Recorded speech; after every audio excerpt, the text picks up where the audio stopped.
Porque en el fondo es eso, no es que ciertos jóvenes no tengan capacidad, es que ciertos jóvenes no fueron a las escuelas adecuadas, porque de nuevo, hay 40% de instituciones, perdón, de planteles en la educación básica, primaria, pues, 40% que no tienen los 6 grados, es decir, primero, segundo, tercero, hasta de primaria, sino que tienen primero, segundo y tercero nada más, o tienen un solo maestro para los niños que son de primero, segundo, tercero, cuarto, quinto y sexto.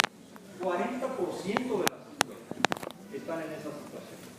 Entonces, estos niños, evidentemente, que no reciben la misma educación que aquellos niños que están educados en escuelas públicas también, pero en la capital del estado, o en las colonias residenciales. Evidentemente que la educación es distinta. Entonces, la teoría, la práctica que proponen estos señores va en el sentido de hay que diferenciar los sistemas educativos. No todo el mundo puede ir a la universidad, por eso hay que hacer exámenes de selección para definir quiénes sí, quiénes no. Hay unos a los que les corresponde ir a la universidad y aprender las grandes corrientes del pensamiento, la sabiduría, esos serán los dirigentes del país, pero al resto hay que darles una educación técnica y nada más. Y en México, por ejemplo, en los últimos 20 años se han creado casi 100 universidades tecnológicas e instituciones politécnicas. Y prácticamente no se ha creado ninguna universidad como la Veracruzana, como la UNAM, como la UAM, como el Politécnico Nacional, es decir, las universidades o instituciones de educación superior grandes que cargan un peso, una densidad académica importante, que son centros culturales. Eso ya no se construye, ya no se hace. Y esto no es un resultado de que, bueno, así pasa en todas partes, ¿no? En el caso mexicano, tenemos 30% de los jóvenes en la educación superior. 30%. En el caso, pero este 30% nos coloca debajo de Perú, de Venezuela, de Uruguay, de Paraguay, de Chile, de Argentina, de Cuba, de Panamá, Ecuador, Bolivia, estamos por debajo de Bolivia también. Y México, lo repito, ya lo dije, es la 14ª potencia económica mundial, en términos de riqueza, no de distribución de la riqueza, porque ustedes se van a explicar dónde está la distribución de la riqueza. Y entonces, ¿por qué somos de los últimos de América Latina, ni siquiera comparados con Europa o el norte de América? Porque se ha puesto aquí en vigencia, como en Chile también, la idea de que la educación superior no es para todos. Sencillamente no es para todos. Y esta es una manera de eficientar recursos. Esto significa que los recursos deben ser bien invertidos. Segunda idea es que la eficiencia en la formación. ¿Para qué enseñarle a los jóvenes filosofía, literatura, historia prehispánica? ¿Para qué enseñarles los grandes corrientes del pensamiento, los grandes hechos históricos, los que marcan, los que definen a la nación, si en realidad van a ser simplemente técnicos? No vale la pena. Entonces se va por la idea de las competencias, es decir, hay que enseñar habilidades e informaciones muy específicas, nada más lo estrictamente necesario, una educación anoréxica, de tal manera que se ahorre muchos recursos a la hora de proceder en el proceso educativo. Finalmente, la eficiencia en la gestión. Las escuelas no deben ser un centro democrático, donde los estudiantes y los maestros deciden cosas juntos. La idea de la autonomía, por ejemplo, de la república de estudiantes y maestros, eso no vale. Esta idea de que, como pasa en la UNAM, en la UAM, y entiendo en la Veracruzana también, en donde son los maestros y estudiantes los que definen cómo se debe formar a un ingeniero, a un médico, a un abogado, a través de la aprobación de los planes y programas de estudio. Bueno, eso para los empresarios es un absurdo. Dice, tiene que haber un gerente, no un rector. Y si se sigue llamando rector, no importa, Lo que importa es que tenga las funciones de gerente. Y hemos visto esta gerencialización progresiva de los puestos más altos en la universidad. Los rectores cada vez menos son representantes de una comunidad diversa y plural, y el encargado de tratar de crear consensos y llegar a acuerdos que permitan y favorezcan el funcionamiento de la institución, y se ha convertido más en simples transmisores de las iniciativas, elevar colegiaturas, poner más requisitos académicos, etcétera, que vienen de fuera de la universidad. En otras palabras, hay ahí una propuesta de educación en lo que tiene que ver con la postura de empresarios y de la Organización para la Cooperación y el Desarrollo Económico, que es muy concreta, muy específica. Es esa la propuesta de educación. Sin embargo, y ahí es otra confrontación que hay en el caso mexicano, es que en el artículo 3º constitucional y en el artículo 7º y 8º de la Ley General de Educación, a pesar de las transformaciones, se sigue diciendo ahí que la educación de los mexicanos es una educación científica, libre de fanatismos y en contra de la ignorancia, a favor de la solidaridad, del respeto a las culturas distintas, por el bien general de la nación, para resolver los problemas de la nación. Es decir, hay otra concepción de lo que es la educación, muy distinta, y es una concepción histórica avalada por muchos acuerdos, porque la Constitución finalmente sí tiene también un fondo de acuerdos sociales importantes, que está allí y que ahora se confronta directamente con esta visión de qué debe ser la educación que tienen los empresarios. Una educación para el capital humano, para formar capital humano, una educación para la eficiencia en recursos, en la formación y en la gestión.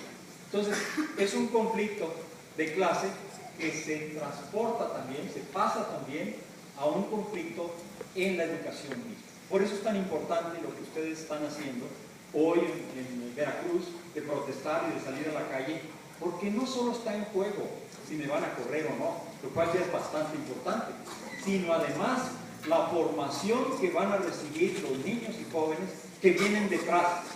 A lo mejor todavía esto se salva, pero los que vienen detrás, si esto avanza, van a recibir una formación de capital, para que sean capital. Y eso nos convierte en autómatas, robots, incapaces de pensar críticamente, de ver la realidad de manera distinta. También, esta es otra dimensión de este conflicto, que muchas veces no se traspasa, no se plantea claramente, es que en el fondo, como la Coca-Cola, la calidad debe ser igual en todas partes. Una Coca-Cola que sepa a Jamaica, en Chiapas, y que sepa a agua de horchata en Nuevo León, no sirve como Coca-Cola. Porque la idea de un producto de calidad es que siempre sepa igual, es decir, que el cliente que destapa la botella reciba la chispa de la vida y no una Jamaica. Entonces, esa es la idea de la calidad, es la uniformidad, porque entonces yo puedo comparar, si tengo evaluaciones uniformes, es decir, si tengo una evaluación, por eso calidad está tan vinculada a la evaluación, porque es lo que me garantiza que la Coca-Cola está intacta, que no cambia, es que la estoy sometiendo a un control de calidad periódico. Entonces, pero esa concepción de la educación va en contra directamente de lo que es este país. Uno viene a Veracruz y encuentra una república, no encuentra un departamento o una sección de la República Mexicana. Encuentra uno formalmente dice el artículo 40 de la Constitución, un Estado libre y soberano. Y yendo más allá de eso, uno encuentra una república en el sentido de que la manera de hablar, los referentes culturales, la historia, la literatura, aquí tiene una viveza que es comparable a la que tiene un país en otras partes del mundo. muy distinta a la de Chihuahua, o muy distinta a la de Jalisco, de Nuevo León. Y sin embargo, se trata de hacer de la educación una medida igual para todo el mundo. Es decir, que todo el mundo, de manera uniforme, que tenga una sola cultura. Claro que pueden los de Guadalajara seguir con sus mariachis, los de Chihuahua con sus camisas de cuadros, como en Estados Unidos, ¿no? Los hawaianos siguen bailando, todo lo demás. Pero la cosa es que la uniformidad esté presente en lo que es la cultura más profunda respecto del consumo, por ejemplo. Entonces, esta reforma de la educación va en contra del hecho de que somos un país con más de 60 culturas distintas y lenguas distintas, en contra de que somos un país con vocaciones regionales muy diversas. La economía, la sociedad son muy distintas en cada una de las regiones. Por lo tanto, esta idea de capital humano también va en el sentido de uniformizar a un país diverso como es el México.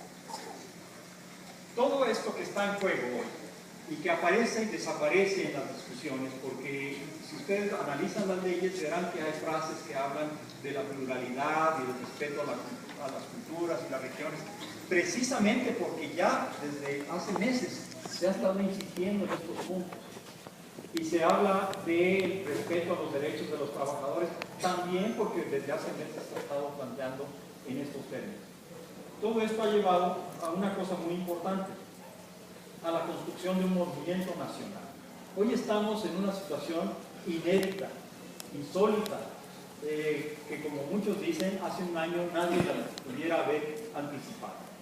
Habrá que agradecer a los planteamientos que consideraron que era el momento oportuno, agradecer obviamente con ironía y con muchas comillas, pero lo que se ha generado hoy es algo muy importante en este país, porque tenemos un movimiento nacional, estamos hablando de más de 30 secciones sindicales que de una manera u otra, unas de manera muy clara, muy contundente, como es el caso de Veracruz, están reaccionando contra esta agresión multimodal en contra de la educación a través de sus trabajadores, contra la pluriculturalidad, etc. Y están generando entonces toda una corriente de ideas, de propuestas, de críticas, de cuestionamientos, que son algo que está vivificando la idea de la educación. Hay, por ejemplo, un documento que se llama La educación que necesitamos los mexicanos, que ustedes verán que busco de repente el documento y no lo encuentro.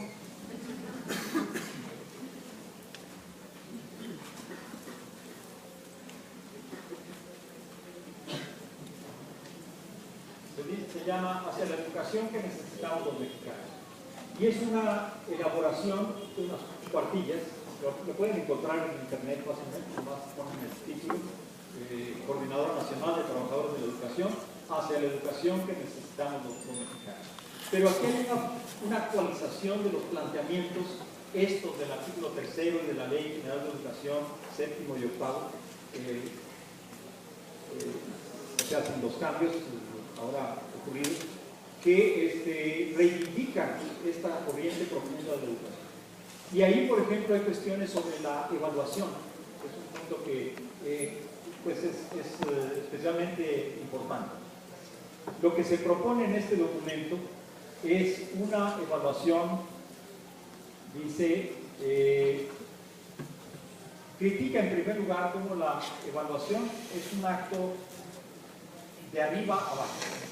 El centro del país evalúa a los profesores de las entidades federativas. Otra vez la vuelta al centralismo, a la uniformidad. Evalúa con un sistema y un instituto nacional, no con un instituto estatal o regional, sino uno nacional. Y no incluye en la legalidad la creación de institutos estatales de evaluación. Es una evaluación también generalmente a partir de un perfil único de qué es un buen estudiante y de qué es un buen maestro. No va a ser ya, dicen, una evaluación estandarizada, es decir, de estos de bolitas y de de Ave María, afíname la puntería para saber exactamente cuál de las bolitas es la que tengo que rellenar. No es ya eso. Pero finalmente se va a establecer un perfil único, sea que sea por portafolios, es decir, que se haga una revisión de lo que ha hecho el profesor en su trayectoria académica, o sea, con lo que también se propone,